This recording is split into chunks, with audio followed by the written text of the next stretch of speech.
lembramos que, após a exposição dos nossos convidados, nós abriremos para o debate. Eu vou fazer uma breve apresentação de cada um deles, começando pelo professor Rudolf Mahler, que é professor da Faculdade de Letras da Universidade de Lausanne, Suíça, coordena na equipe Linguística, Institutos dos Textos e Manuscritos Modernos, do ITEM, ENS-CNRS, Paris, a linha Manuscrito, Linguística e Cognição. Suas pesquisas abordam as questões do oral versus escrito, a escritura, a fonografia e a metalinguagem. É autor do livro Phonographie, la représentation écrite, l'oral en français, Berlim, de Grube, 2017. Professor, por favor, você tem a palavra. Merci, merci Marcos, merci à Carolina, merci pour cette invitation et cette occasion de découvrir ce magnifique campus et la ville et le pays, c'est la première fois que je visite, et de participer à ce colloque avec vous aussi. Alors, dans l'espace urbain, graffiti et affiches publicitaires rivalisent. Mais l'espace vendu à la publicité n'est pas irréversiblement accordé à l'énonciation marchande. On connaît la pratique qui consiste à graffiter les publicités elles-mêmes. En modifiant le texte ou l'image de l'affiche, une voie clandestine détourne celle-ci de ses objectifs consuméristes. Et celui qui s'était acheté pour quelques mètres carrés le monopole de la parole n'a finalement pas le dernier mot.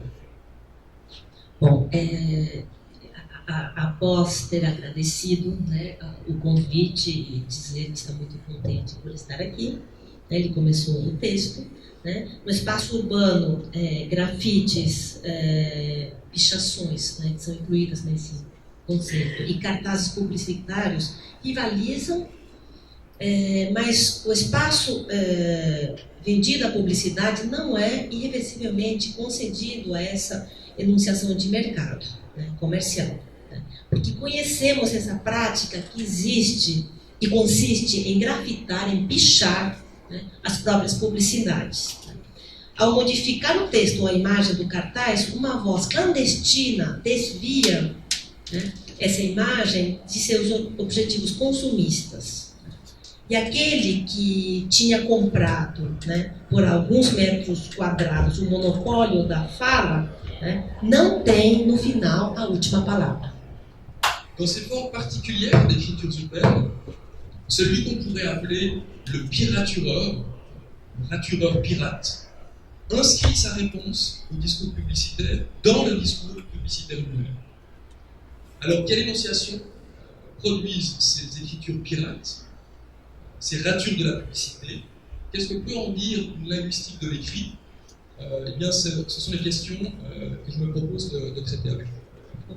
Nessas formas particulares de escrituras urbanas, aquele que poderíamos chamar de rasurador pirata, ele cria uma palavra com isso, inscreve sua resposta ao discurso publicitário no próprio discurso publicitário. Resulta disso uma enunciação essencialmente polifônica, cujo sentido se inscreve no deslocamento entre a fala do cartaz e sua transformação por essa rasura. Então é das questões que isso suscita que ele vai se dedicar nesse trabalho. Alors, le tag et la publicité ont des proximités, peuvent être rapprochées sur le plan de leur matérialité. J'irai très rapidement sur ce point. Ils doivent s'imposer à la vue en visant des endroits stratégiques particulièrement exposés et en jouant sur la table. Donc ils ont des rapprochements matériels, mais par ailleurs, leurs finalités sont radicalement différentes, évidemment. Le tag et les graffitis ont des enjeux qui sont identitaires, linguistiques, alors que l'affiche, qu'elle soit politique ou publicitaire, a des enjeux essentiellement pragmatiques. Elle vise à inciter à l'action par la rhétorique de l'éloge et du blâme au profit d'une institution parfois publique mais souvent privée. Donc la rivalité qui m'intéresse entre le tag et l'affiche, c'est une rivalité qui est à la fois une lutte pour le territoire et à la fois une rivalité qui est un conflit finalement. Ele vai discutir as relações entre a TAG. O TAG seria uma espécie, da família dos grafites e das pichações, mas é muito sintética. É como uma assinatura. Tá? Então, ele vai se dedicar a essa distinção entre tag e publicidade e cartaz, né? Mostrando, de um lado, que há uma proximidade entre esses dois registros. Né? A primeira é que eles devem se impor à vista. Como ele se impõe à vista? Né? Se impõe por escolher um lugar estratégico, né? Para que seja visto, e também pelo tamanho, né? Que entra em jogo. Mas, apesar disso, a finalidade é diferente. Então, a tag, ele vai falar assim, essa pichação tem uma função identitária fundamental, enquanto que o cartaz, seja publicitário ou político, tem uma função pragmática, de incitar a uma ação, né? E responde normalmente a instituições diferentes, né? Então, ele vai ver justamente essa rivalidade entre essas duas modalidades de rasura, né, em que entra em jogo uma luta pelo território. La proximité matérielle fait que parfois vous pouvez avoir des publicités qui sont graffitées. C'est l'exemple que je vous montre là. Donc le graffiteur peut mettre son talent artistique au service de la publicité. Então, o que ele diz, que essa proximidade material, em termos de suporte, né, de características, vai fazer com que, inclusive, uma possa se sobrepor à outra. Então, que a pichação possa ser feita dentro do cartaz. E é exatamente esse ponto que interessa. Si par rapport à des graffitis artistiques, les phénomènes que je vais vous présenter ici sont très rudimentaires et très frustes, je crois néanmoins que cette dénonciation graphique clandestine de la rature de la publicité interroge fondamentalement, questionne la notion même d'espace public. La rature de l'affiche interroge de manière critique le caractère public de l'espace investi par la publicité. La rature demande qui est propriétaire de l'espace. O que ele vai fazer em relação aos grafites mais artísticos, ao analisar esse tipo específico de pichação, né? O que ele quer ver que é mais rudimentar, né?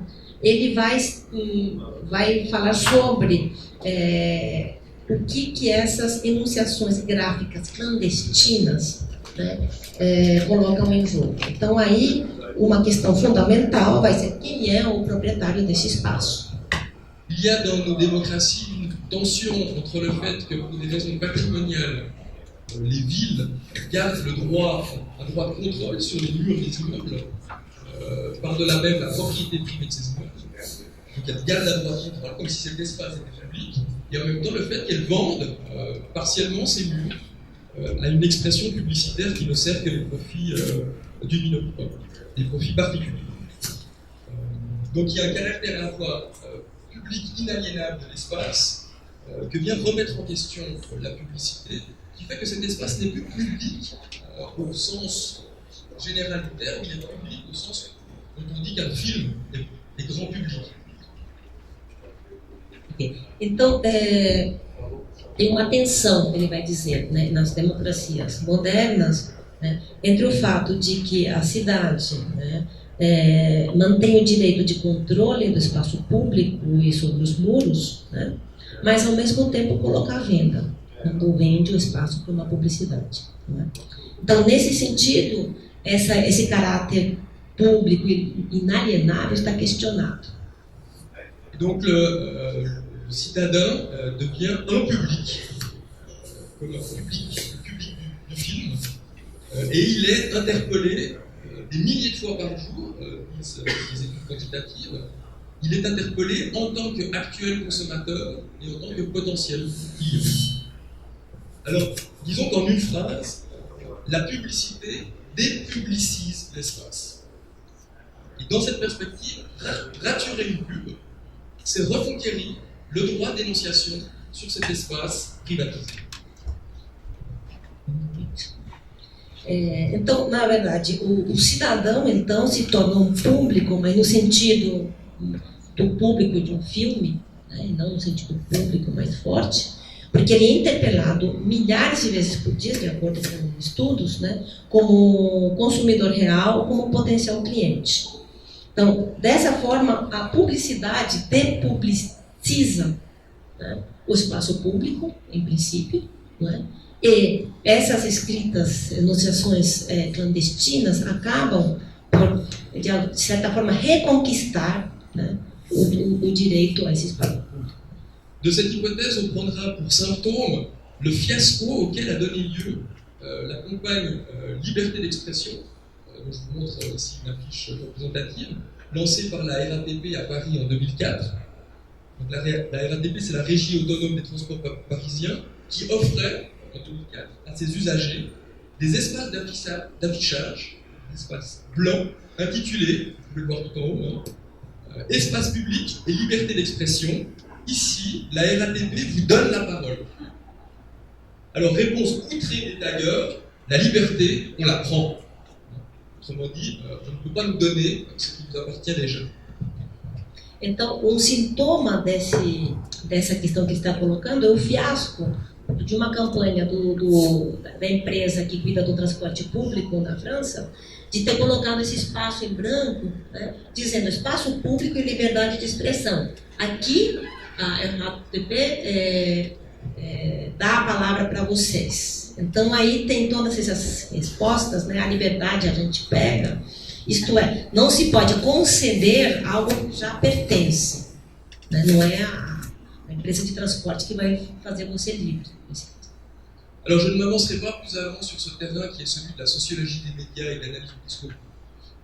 Mais ce qui m'intéresse pour ma part, c'est d'interroger la manière dont va s'instaurer cette réappropriation énonciative de l'espace public, comment le piratureur de pub va participer à l'énonciation graphique pour faire une nouvelle parole qui n'est pas évidemment nécessairement la sienne, mais qui n'est plus celle de l'annonceur. Ok, então ele não vai se interessar exatamente na sociologia, né, da mídia, nem na análise do discurso, mas ele vai analisar questões linguísticas para entender a maneira como esse rasurador pirata, rasur pirater, ou o contrário, né, participa da enunciação gráfica ao intervir, né, nesses cartazes. Né, de uma maneira que a enunciação não vai ser inteiramente dele, mas também não vai ser mais a énonciation initiale du cartaz. Donc je vous propose de passer en revue quelques-unes de la trentaine des affiches raturées sur laquelle j'ai travaillé.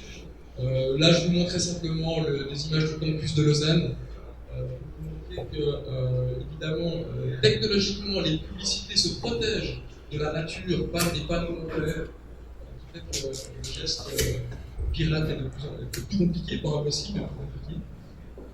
Et ce que je vous propose donc en amont d'une analyse du discours, c'est d'organiser ce petit corpus qui a été le mien selon le principe suivant, disons un principe de gradation, d'intégration de la nature dans le texte de l'affiche. Donc je vais tirer des cas où l'hétérogénéité du tagger est forte, jusqu'à des cas où le texte ajouté se fonde, se greffe de manière quasiment indissociable dans le discours de l'affiche. J'ai l'espoir que, même si je ne fais pas d'analyse encore d'un contexte socio-historique particulier, que la grille d'analyse puisse servir éventuellement des analyses de cette nature. Bom, ele vai tentar, então, mostrar agora uma análise dos 30 cartazes que fazem parte do corpus, né? Começando pela amostra dessa publicidade no campus de Lausanne, que eles colocam um vidro na frente para impedir ou pelo menos dificultar a rasura. Né? Então, ele vai tentar organizar esse corpus segundo certos princípios, né? Um deles é a gradação da integração da rasura nesse texto original do cartaz, né? Para ver como esse texto do rasurador pirata vai se enxertar, né, nesse outro texto. Então, desse ponto de vista, esse corpus heterogêneo. Essa heterogeneidade vai ser vista através dessa questão da integração. Alors cette première affiche illustre le cas de l'hétérogénéité maximale sur le plan graphique d'abord, le rouge du tag jure avec le graphisme de l'affiche, et surtout sur le plan textuel.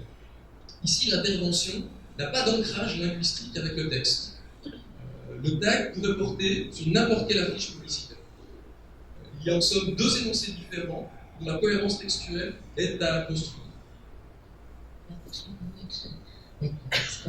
Então, ele vai mostrar esse primeiro caso, que é uma heterogeneidade extrema, né, do ponto de vista gráfico e textual. Né? Então, o enunciado da rasura, né, não tem a coragem linguística nesse cartaz. Né? E ele pode, por isso, se aplicar a qualquer cartaz.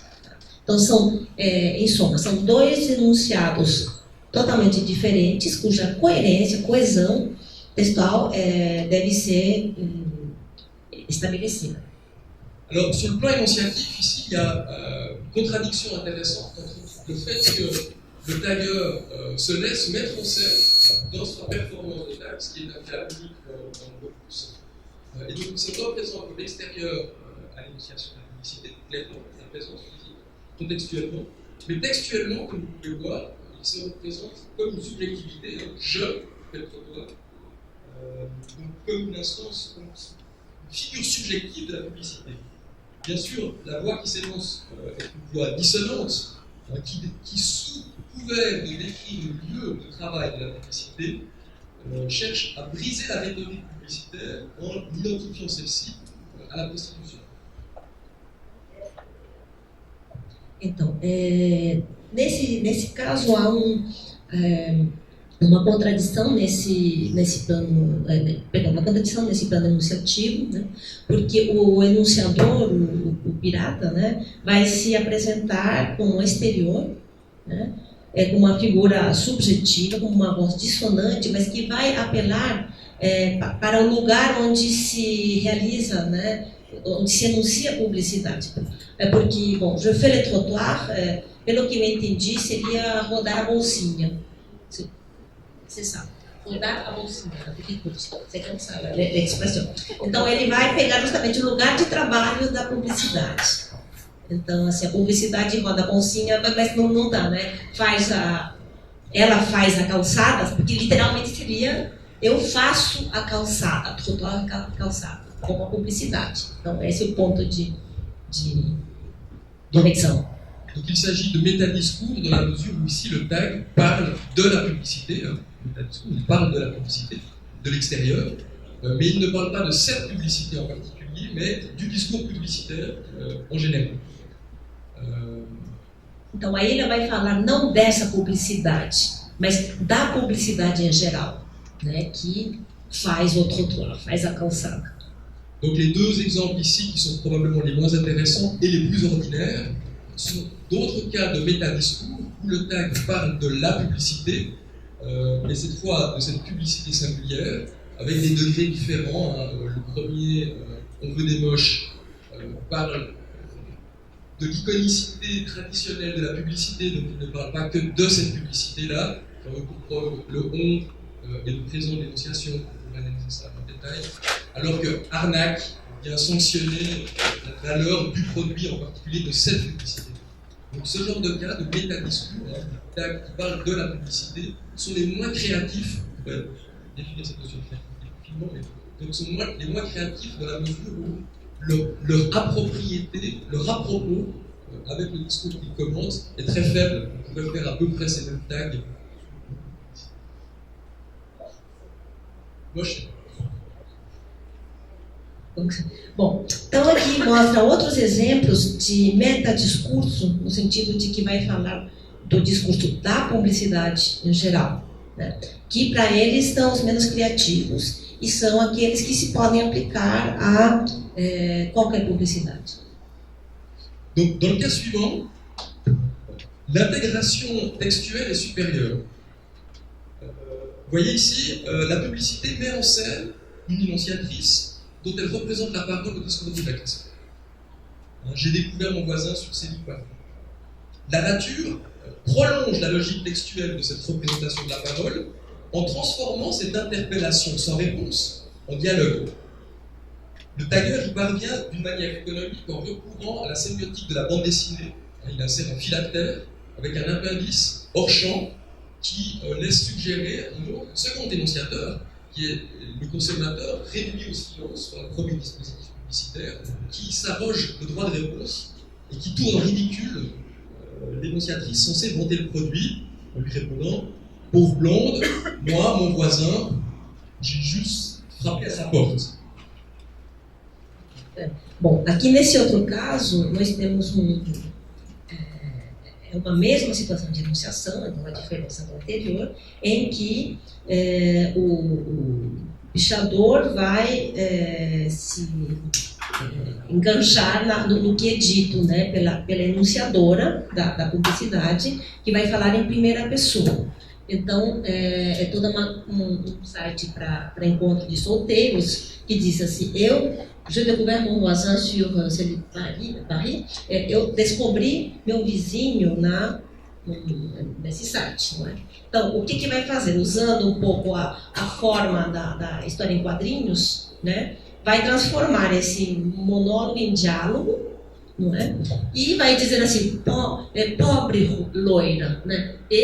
Meu vizinho, né? Eu vou lá e bato na porta. Bon, on pourrait commenter la représentation de l'oralité dans la bulle, qui est très proche de ce qu'on fait dans la bande dessinée. Par éco-syntaxe, et puis le pauvre blonde, le relâchement articulatoire propre au parler populaire. Isso aprendi na outra palestra dele, que eu traduzi. On apprend la traduction. Alors les cas que je vais traiter maintenant sont ceux qui m'intéressent le plus en tant que généticien linguiste, parce qu'ils sont à mon avis plus créatifs et que s'y manifeste le geste méta-énonciatif de la nature. Je vous rappelle que à l'écrit, l'opération scripturale qu'on appelle réécriture procède d'une disposition de l'écriture elle-même dont la rémanence permet au scripteur de manipuler celle-ci après énonciation. Je vous ai mis une petite définition de la nature. La nature, c'est la trace de l'opération scripturale par laquelle l'énonciateur transforme du déjà écrit pour en faire la matière ou la partition, si vous voulez, d'une énonciation nouvelle. On va faire ça alors. Dans les cas où la nature est le plus souvent étudiée, c'est-à-dire sur les manuscrits d'écrivains, c'est l'écrivain lui-même qui raconte son texte, le fait même si c'est l'écrivain lui-même, ce geste trahit deux moments dans l'écriture, deux moments différents, et même deux instances, la duplicité du geste interprétatif et du geste énonciatif lui-même, un moment où le scripteur est scripteur et un autre où il est relecteur de sa propre écriture. Et c'est ce qui va nous intéresser ici, dans les cas différents pourtant, où la nature de l'affiche n'est plus produite par le même scripteur, mais par un autre, et qu'en l'occurrence elle communique. Donc la nature de l'écrivain n'est pas censée communiquer, elle est vouée à disparaître dans le geste du mise-honnête. Ici on a affaire à une nature communicante. Estou procurando aqui a definição, me perdi um pouco, né? Vocês me ajudam? Então, o que ele vai se interessar, né, como linguista geneticista, né, que ele é nesse gesto meta-enunciativo da rasura, né, outra questão.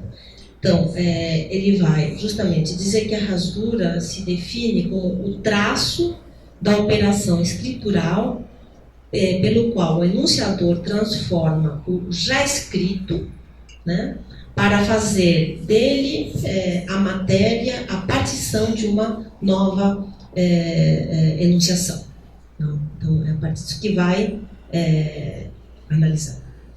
Et donc la nature de l'affiche s'interprète dans le déplacement du dire entre son point de départ et son point d'arrivée, et entre le déplacement du sujet qui s'énonce entre le point de départ et le point d'arrivée.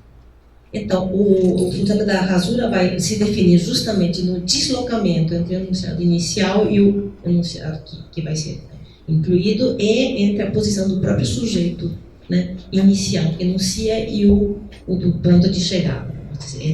Nessa passagem, né, nesse movimento entre ponto de partida e ponto de chegada, tanto da linguagem como do sujeito. Alors, la théorie génétique distingue 3 opérations fondamentales et unitaires de réécriture: la substitution, l'ajout et l'effacement, la suppression. Donc, on va pouvoir interroger et typologiser, si vous voulez, ces réécritures en fonction de ces catégories. Então, a linguística genética distingue 3 operações fundamentais unitárias, né? A primeira é a substituição, a segunda é o acréscimo e a terceira é o apagamento, a supressão. Alors voilà, vous avez sous les yeux 2 cas très très classiques de substitution, de nature par substitution, qui appartiennent au mouvement antispéciste très fort en Suisse actuellement. Et vous voyez par exemple, je commenterai que celle de gauche, qui est une publicité pour une charcuterie suisse traditionnelle, où on a remplacé, on a détourné le slogan, l'allusion au Petit Prince, l'essentiel est invisible pour les yeux, l'essentiel est invisible pour les spécistes.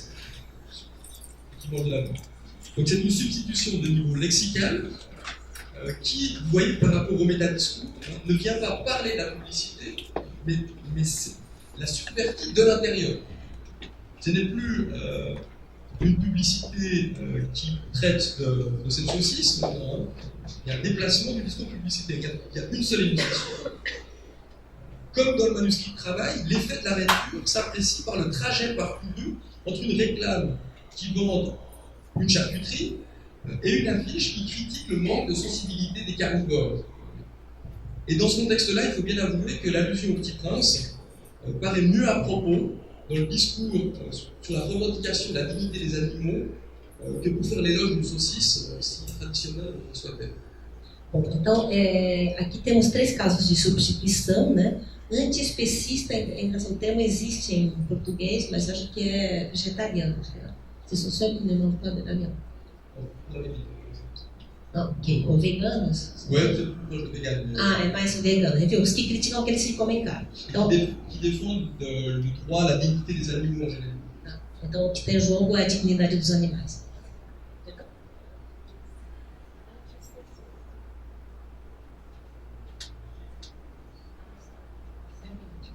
Bom, então nesse caso temos essa frase, o essencial é invisível para os olhos, seria que é uma frase do Pequeno Príncipe, e foi substituída, é uma substituição lexical, né, para os especistas, não é? Então aí temos uma intervenção que não é da publicidade em si, não é, mas é do próprio interior, não é? Faz uma só enunciação. Ensuite, je vous propose de considérer un cas de nature par ajout cette fois. Alors, je peux montrer que celui de droite. Cette fois, de nouveau, on a affaire à de la méta-énonciation où il s'agit non plus de parler de la publicité, mais de la compléter, de poursuivre son énonciation dans une progression textuelle, évidemment inattendue et qui renverse le discours originel. Par exemple, dans la publicité de droite, l'ajout du point d'interrogation vient construire un très fort parallélisme question plus prix qui conduit à réactualiser le tunique de l'affiche par un fonctionnement qu'on appelle phonographique, qui devient une question, que je vais laisser à Carolina Alson traduire, et qui, par le principe de pertinence, est mis en parallèle avec ce qui est ajouté par l'affiche Tussus. Vous voyez, vous disait que l'identification de la publicité à la prostitution, c'est un topos do discours antipublicitaire. Então, nesse caso, temos um acréscimo que vai completar o sentido numa progressão textual que vai surpreender, vai levar um outro caminho. Então, é um jogo entre tunique e tunique, de maneira separada. Então, tussus, c'est ça. Então, seria uma alusão sexual, você sabe. Então, você escuta. Então, aí, para 20 anos. É isso mesmo, talvez. Tá? É uma alusão sexual de serviços, enfim, pagos. Il y a reconstruction d'une isotopie sémantique par l'ajout qui vient détourner, évidemment, et réidentifier la publicité à la prostitution. Isso vai justamente desviar e reidentificar a publicidade com a prostituição. Alors, d'autres cas que j'ai pas le temps de commenter où le tailleur se réapproprie le droit à la parole et répond à la question qui avait été soulevée par la publicité en explicitant le fait que le débat ne se passera pas sur Internet, mais qu'il doit se passer sur les murs. Donc bien cette revendication des murs publics comme d'un espace d'expression partagée. Então aqui novamente ele não vai ter tempo de analisar, né, um acréscimo. Então diz assim, payer pour sourire, tá pagado para sorrir, seria o modelo. Né? E tem toda a questão de que põe em jogo a questão do que deve ser feito pela internet ou no muro público, enquanto espaço compartilhado. Voilà, je vous montre. Ici, on a affaire à un ajout de niveau infralexical, cette fois. Jusque-là, c'était des ajouts lexicaux. Où on passe de iPad à iPad, c'est le père minimal, qui semble nous suggérer, par le principe de Jacobson de la paronomase, en réalité, ce produit est fait pour dépenser de l'argent au consommateur. Comme si le nom avait été choisi pour mieux coller au principe consumériste. Ça s'appelle iPad, parce que vous êtes supposé tout faire. Então aqui tem uma coisa de um mínimo, não é? iPad, né? Aqui a gente tem iPad mesmo, não é? A questão é que iPad eu paguei, né? Too much. Então justamente c'est tout à fait vrai, né, Simone? Roubo. On pourrait dire la même chose de cette transformation-là que je ne commente donc pas, et je finis avec le dernier mode de substitution possible, de rature par suppression cette fois, qui me paraît marquer un pas de plus dans l'intégration et le détournement interne du tag par la publicité. Là, on a affaire à une suppression infralexicale et le slogan « Une volonté pour la France » par suppression, ça devient un vol pour la France. Il y a quelque chose des mots sous les mots, quelque chose du lapsus. Hein, le tagueur semble nous dire le sens profond figurait déjà dans cette affiche. Tout y était. Il y en avait juste un peu de trop. Et donc le discours est subverti et dit le contraire suite à la nature de ce qu'il était supposé dire initialement. Bom, aqui finalmente ele está mostrando esse outro cartaz em que temos um caso de integração maior, não é? Das duas enunciações, não é? Temos a partir de um desvio interno por supressão e infralexical. Então, o que seria une volonté pour la France, seria uma vontade para a França, seria un vol pour la France. Então, suprimiu e fica um roubo, né, para a França. Não é? Então, a questão de dizer, de alguma maneira, de retomar e de... Está me lembrando, desculpem, tem um quadrinho que sai na Folha do Adão e do que diz assim, o homem com legenda. Então, o carinha diz alguma coisa e passa o homem com legenda dizendo a verdade. Né? Por exemplo, esse texto super complicado, porque eu não vou falar agora, não temos tempo, aí passa o outro, eu não entendi porra nenhuma. É o homem com legenda que diz a verdade. Tradução. Donc une phrase de conclusion, ce qui m'intéresse beaucoup moi en tant que généticien, c'est de voir ici le fonctionnement de la nature communicante qui, comme sur le manuscrit de travail, donne sens au texte en situant ce sens dans l'intervalle entre deux étapes d'un même dire et dans le trajet d'altération du sens et du sujet de ce dire. Merci pour votre attention. Então, o que interessa para ele dentro da linguística genética é ver o funcionamento da rasura, né, que se situa, né, que situa o texto, né, nesse intervalo, né, entre um estado e o outro, tanto em termos da língua como em termos do sujeito. E, merci beaucoup. Muito obrigada.